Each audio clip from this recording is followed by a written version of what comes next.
Your Steve Jones Show podcast is loading now. The Steve Jones Show podcast is sponsored by Sunbury Motors, North 4th Street in Sunbury, and Sunbury Motors Kia, routes 11 and 15 in Hummel's Wharf.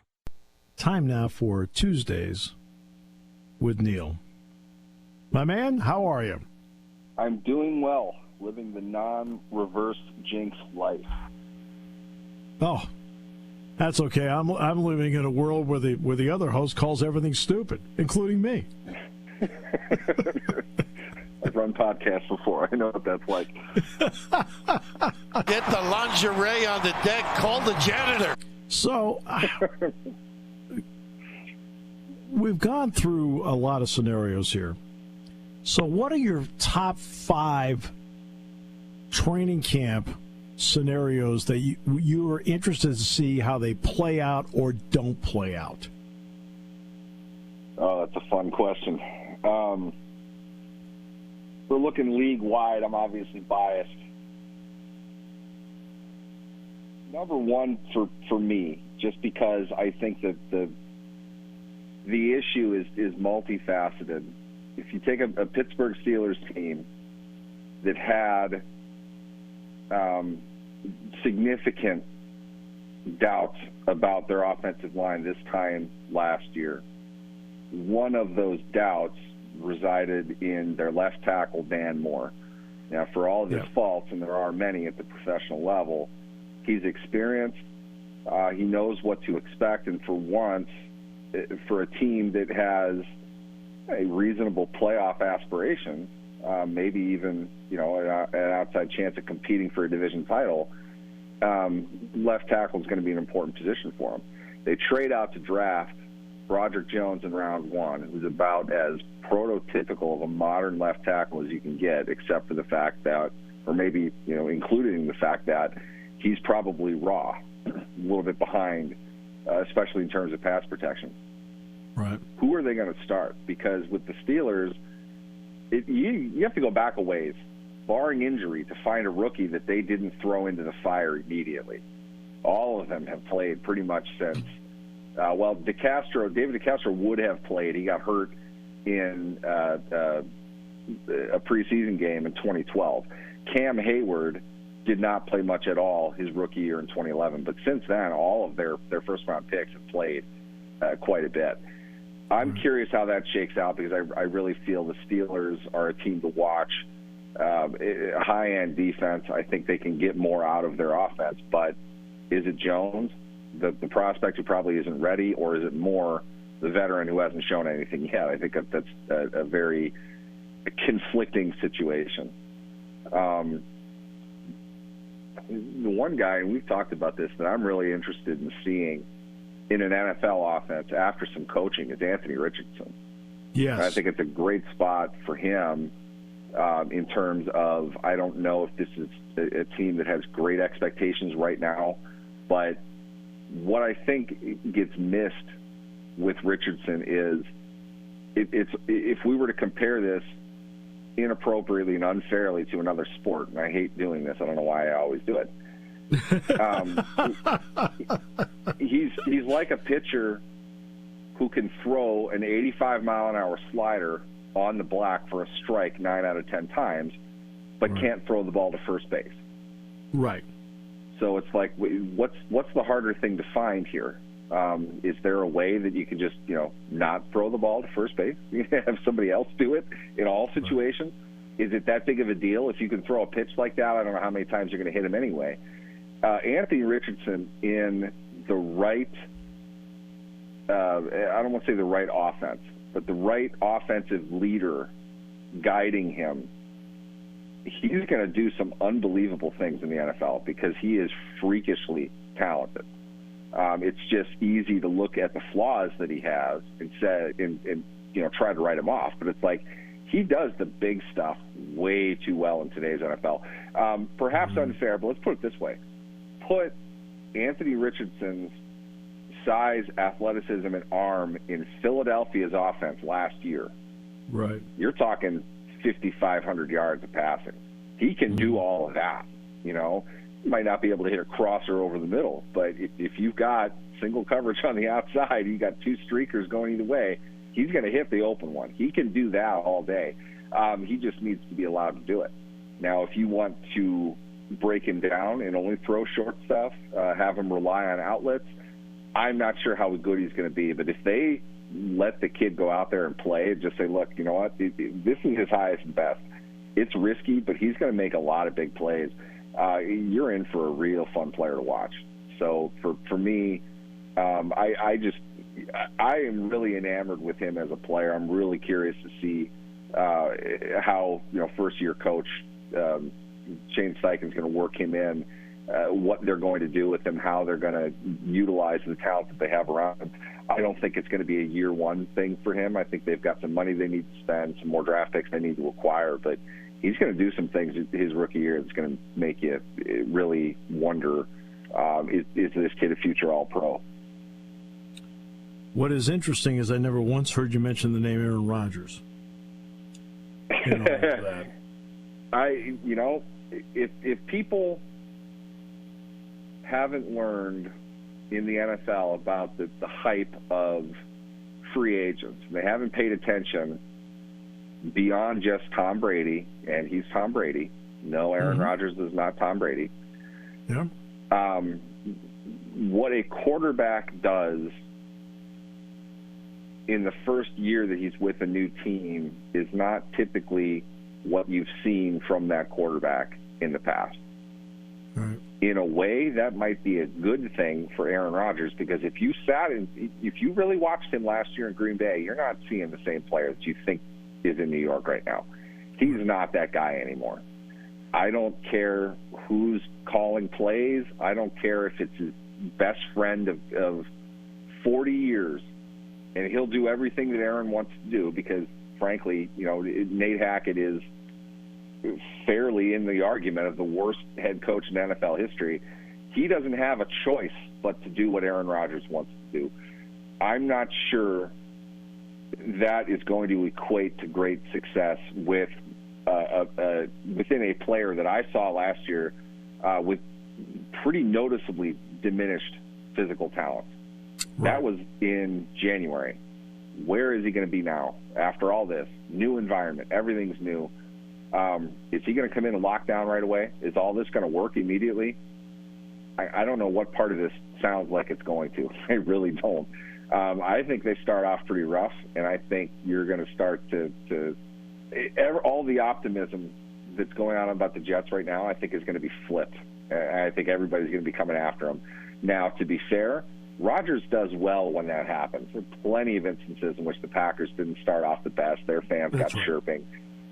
He's made a career out of that. So I'm not writing him off. I don't think this is going to be quite the I wouldn't put them at Buffalo's level. But to add number 4 to this, who I think is Miami. Yes. That's a really fun division to watch. Let's go back with this, because here's the thing. Tyreek Hill, in my opinion, first half of last season, is the MVP of the league. I mean, his numbers were outstanding for what he was doing, and he was making big play after big play. And then his quarterback got hit in the head, I think every day for 2 weeks or something like that. He was out a lot, and he didn't have anybody throwing the ball. His numbers were still big, not MVP level big. I mean, imagine what it would take for a receiver to win an MVP in today's league. That was Tyreek Hill last year. And as somebody that really didn't think that was going to work, I was beyond impressed. Now, there are 32 teams in the league, theoretically anyway, maybe, in reality, 29. But of all of those teams, they're not going to improve if their starting quarterback gets hurt. So the statement that if he stays healthy is true of everybody, all right? I get that. That said, when Tua was in, that team did some things offensively. They're really, really good. Yeah. Mike McDaniel does a great job organizing that. He only got better as a coach. He's a second-year guy now. They made moves defensively. I think getting Jalen Ramsey was an excellent move for what they're doing defensively. Yes. Not an outside guy, but if anybody, we get into the cliche a lot. Well, he can't play corner. Well, let's just play him at safety. Right, the same thing. But if there's a guy that could really make that transition and do well with it in today's NFL, it's Jalen Ramsey. He would be an all-pro safety if they played him at safety. He's that talented. Nobody stays on the outside at a dominant level for very long anymore. It's a really hard position.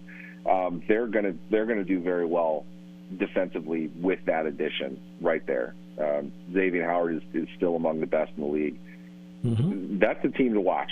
When I look at the AFC East right now, I'm looking at Miami. I'm not even looking at Buffalo so much. I'm definitely not looking at the Jets or the Patriots. But I think it's going to be very interesting to see how that comes together, how much McDaniel can stack on what he already built there. Did opponents get enough of their offense with Tua in it to figure out tendencies, things like that? I'm not sure it did.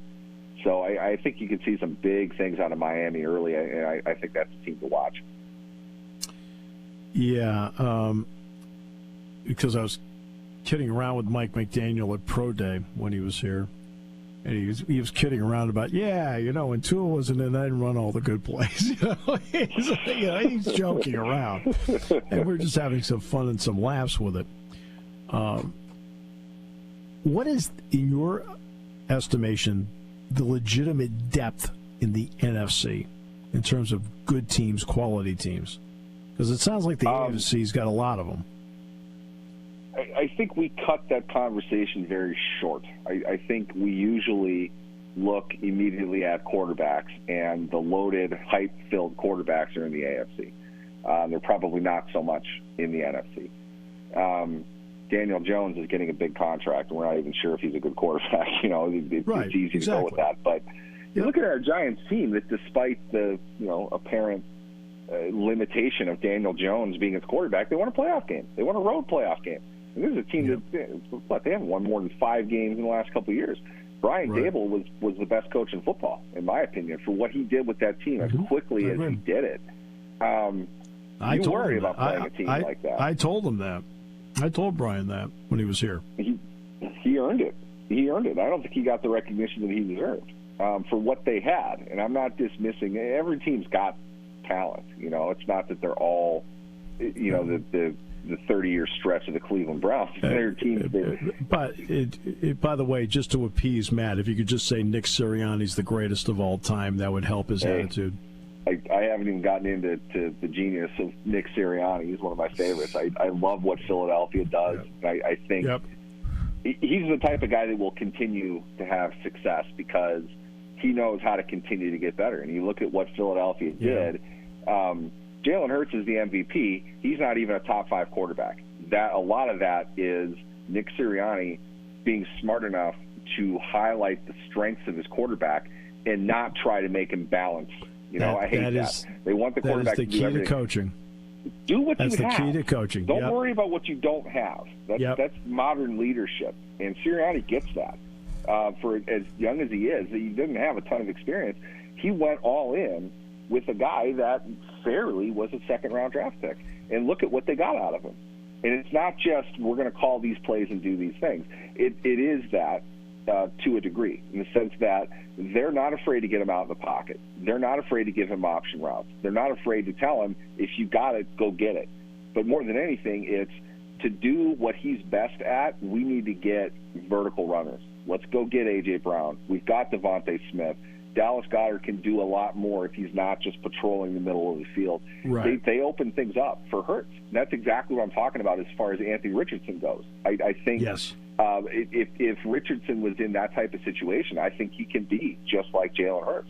Hurts not a great pure thrower of the football, but he can get a ball deep downfield, and he can take what a defense gives him. So if you roll him out and you've got an RPO out of that, drag somebody short, and you've got vertical routes, your defense is stressed to no end. And I know that. Go ask Mike Tomlin. I mean, really, the one Eagles game that stands out to me was the complete vertical assault of the Steelers' defense in the first half of that game. There's nothing they could do. And they were just getting completely destroyed. And it's because Hurts could do whatever he wanted to do. He was so locked in. Sirianni and the Eagles, I still think that's the top of the NFC. They're a very difficult team to match up with. They lost some stuff. Every team does. It's still a very well-coached team, very balanced. They're the most dynamic and versatile offense in the NFL, and they showed throughout the entire, I guess, 18 and a half games anyway, until really the second half of the Super Bowl, where they just got out-coached, how good they can be overall. And what are they going to take away from that? How much are they going to learn from that?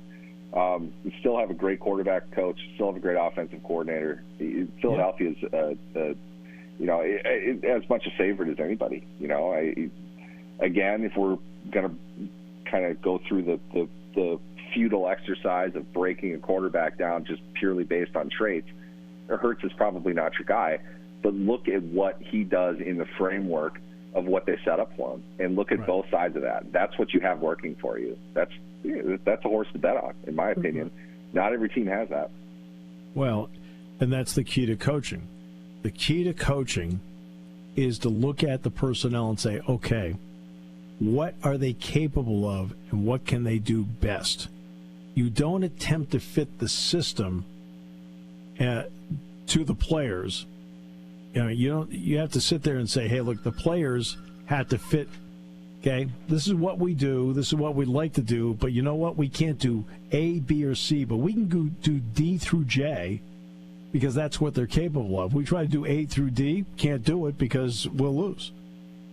They can't do it just because you did that 10 years ago and it worked really well. And that's the reason you're in the job that you're in. You hate to bring up Belichick all the time, but Belichick, his genius, in my opinion, is apparent in the fact that his best team, that 2017 that lost the Super Bowl, was completely different than the 2011 team that won the Super Bowl the next time he got there. That's right. He overhauled the entire team. He modernized it. He built a short, effective run and pass game out of the same stuff, which was not even close to what they did in 2007. And that became the basis of offense in the NFL. He adapted everything that he did based on what he had. And then he went out and found market efficiencies, getting veteran players at low cost to do certain things in certain situations. I feel the best teams are going to be able to do that, and we see that over a period of time. Kansas City just won the Super Bowl. I'm pretty sure you and I talked last year around this time that Kansas City is going to really struggle without Tyreek Hill because they can't do the circus ball thing that Mahomes had been so good at. So what did? They reeled him in, became a lethal situation team, won every short down that they ever had, and took, frankly, not all that good of an overall defense to the Super Bowl. Got a great second half out of them to hold on and allow their high-power offense to come back and win.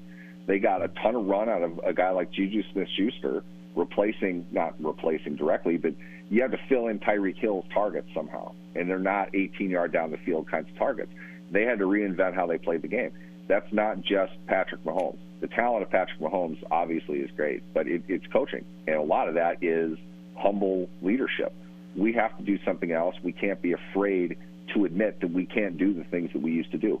Now we need to do this again. So you have a guy like Andy Reid who gives that kind of confidence to his team. How many different things that you can do?